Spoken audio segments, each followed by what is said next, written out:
All right, let's really dive into this because what a busy and frankly, what a concerning year it's been so far when we talk about the future of Social Security. I want to ask you a very direct and simple question. When you hear me say the words, a potential plan to freeze Social Security benefits and eliminate all future raises for beneficiaries, does that send a little shiver down your spine? Does it make you pause and wonder what on earth is going on? I'll be completely honest with you, it absolutely does for me too. It sounds like an incredibly extreme, almost unbelievable move, especially when you consider how many millions of people rely on these benefits as their primary and sometimes only source of income.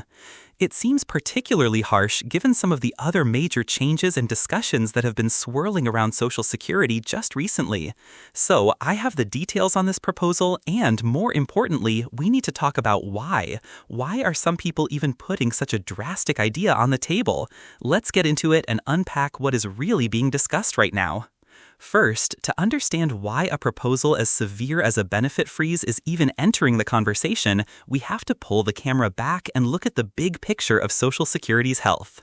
For decades, we've known that the system is facing a long-term funding challenge. It's not a crisis for tomorrow, but it's a mathematical certainty down the road if nothing is done. The core of the issue is demographics. Social Security operates largely as a pay-as-you-go system, where today's workers pay taxes that fund the benefits for today's retirees. The problem is that the ratio of workers to retirees is shrinking. The large baby boomer generation is now largely in retirement, and people are, thankfully, living longer. This means more people are drawing benefits for a longer period of time, while there are relatively fewer workers paying into the system to support them. This imbalance leads to a prediction that everyone is talking about.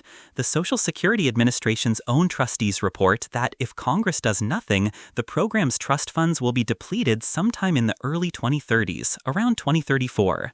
Now, this is the most misunderstood part of the entire debate. Depleted does not mean Social Security goes bankrupt or stops paying benefits. That's a myth. What it does mean is that after that point, the program would only be able to pay out what it collects in real time through payroll taxes. This would force an automatic, across-the-board benefit cut for every single beneficiary, estimated to be around 20 to 25%. Imagine your monthly check suddenly being a quarter smaller, permanently. That is the cliff that lawmakers are trying to avoid. So, this brings us to the table of solutions, and this is where things get contentious. For years, the debate has been dominated by a few key ideas. Democrats have largely favored increasing revenue, primarily by raising the cap on income subject to Social Security taxes. Right now, you only pay Social Security tax on income up to about $168,600 a year. They argue that making higher earners pay on all of their income would solve a huge portion of the shortfall. Republicans, on the other hand, have typically favored solutions that involve reducing outlays, like gradually raising the full retirement age from 67 to something like 69 or 70. But now, a more extreme idea has entered the fringe of these discussions, the full benefit freeze. This is being championed by some fiscal hawks and conservative think tanks who argue that the more moderate solutions don't go far enough, or that raising taxes is unacceptable. So what does this plan actually entail? It's a two-pronged attack on benefits. The first part is a freeze on the benefit levels themselves. This means the dollar amount you are scheduled to receive would be locked in place. The second, and arguably more devastating part, is the elimination of all future cost of living adjustments, or COLAs. These are the annual raises you get that are tied to inflation, designed to ensure your purchasing power doesn't get eroded over time.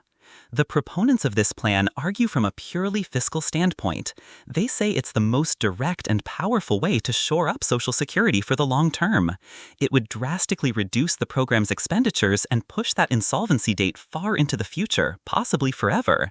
They frame it as a necessary act of fiscal discipline to prevent the program from collapsing under its own weight and to avoid placing a higher tax burden on younger generations of workers. However, the consequences of such a move would be catastrophic for retirees. Without the annual COLA, inflation would eat away at the value of a fixed Social Security check year after year. A benefit of, say, $1,800 a month might sound okay today, but in 10 years, after even modest inflation, its real-world purchasing power might only be what $1,400 buys you today. In 20 years, it would be even less. Retirees would see their ability to pay for essentials like housing, food, and especially healthcare, which tends to inflate at a much higher rate, diminish with each passing year.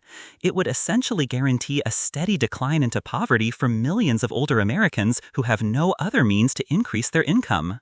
This is why, politically, this plan is considered almost untouchable for mainstream politicians. No elected official wants to be the one who tells seniors their benefits are frozen and they'll never get another